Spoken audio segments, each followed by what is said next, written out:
A common trait of a good crew chief is the ability to learn from their mistakes. And boy, did David Grubnick learn. On Saturday at Heartland Park, Topeka, he tuned driver Clay Millican to an unexpected low elapsed time. He learned from the mistake and kept ramping up the performance until the competition was defeated. A rainy Sunday at the NHRA Heartland Nationals led to a Monday afternoon conclusion of the 8th stop on the 24-race NHRA Mello Yello Drag Racing Series. Millican worked his way through a stout field of top fuel dragsters, making a clean sweep of the race to claim his first win of the season and second overall by beating Terry McMillan in the final round. Millican could only smile and shower his sponsors and supporters with praise.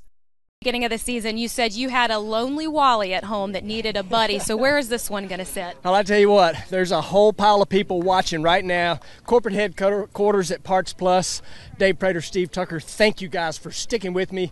Captain Chaos turned 60 just here a little while back, but this Wally right here is definitely headed down there. Chip Lofton stepped up in a big way with strutmasters.com, but how about David Grubnick, Max Savage? All the guys that work on this car are just incredible.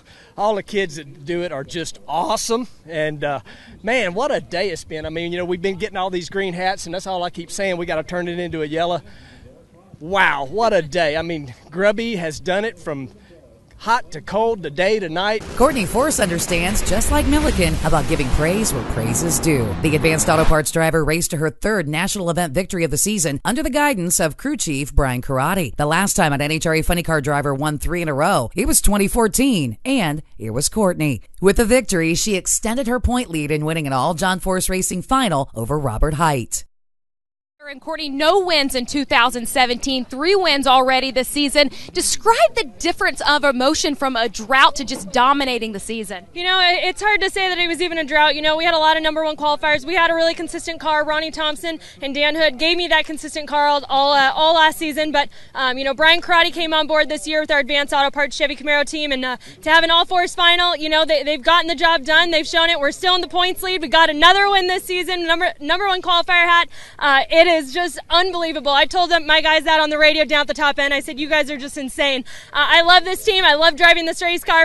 If you're going to win your first race, well, you might as well do it in style. And that's precisely what Deric Kramer did on Monday in Topeka. After snagging the top qualifying spot from Erica Enders on Saturday, he came back to seal the deal on Monday. With an excellent 009 reaction time, Kramer drove his way to the Heartland Park Topeka winner's circle when Enders lifted early. But Deric, your dad told you before the race to go out and have fun. Is there something you'd like to say to him? Yeah, I mean, I got to do a big thanks to my dad. He made all this possible for me ever since I was, 8 years old, starting in juniors, all the way to where I am now. When I first started doing this, my very first competitor once told me, whether you're holding the trophy at the end of the weekend or at the end of the year, all you want to do is hold another one. And I think that's quite fitting. I know exactly what that feels like now. Congratulations. Yeah. Over in the Pro Modified division, it was an all-nitrous oxide final, with Tricky Ricky Smith scoring his second event win of the season, beating Chad Green. In the Mickey Thompson Top Fuel Harley division, it was the Bulldog, Jay Turner, riding to his first victory of the season over Ty Tharp, who was undefeated this year in the finals up until this event. The top alcohol cars were in action this weekend, and in the dragster division, it was Sean Cowie scoring his second victory, stopping Monroe Guest in the final round. Over in the funny cars, it was defending NHRA Series champion Shane Westerfield making his mark, also scoring his second win of the season by beating Doug Gordon. And a strong contingent of the Lucas Oil Sportsman drag racers were on hand for the rain-delayed action. Michael Manns headlined those winners, securing an easy Superstock title when Gary Stinnett broke in the semifinals and couldn't make the call. Tyler Wadarzak was the big winner in stock as Marion Stevenson left too early. In a battle of first-time finalist, Danielle Jaramillo Miller took home the top prize in Super Comp, shutting out Don Nichols.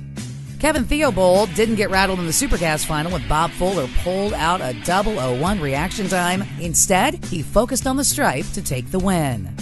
Phil Unrose scored his second top dragster victory of the season when Steve Hill went 004 on the red side. Finally, top sportsman racer Dusty Meyer, even though he had secured the automatic victory when Phil Dion was a no-show, chose to run his truck out the back door to wrap up competition at the 30th annual NHRA Heartland Nationals.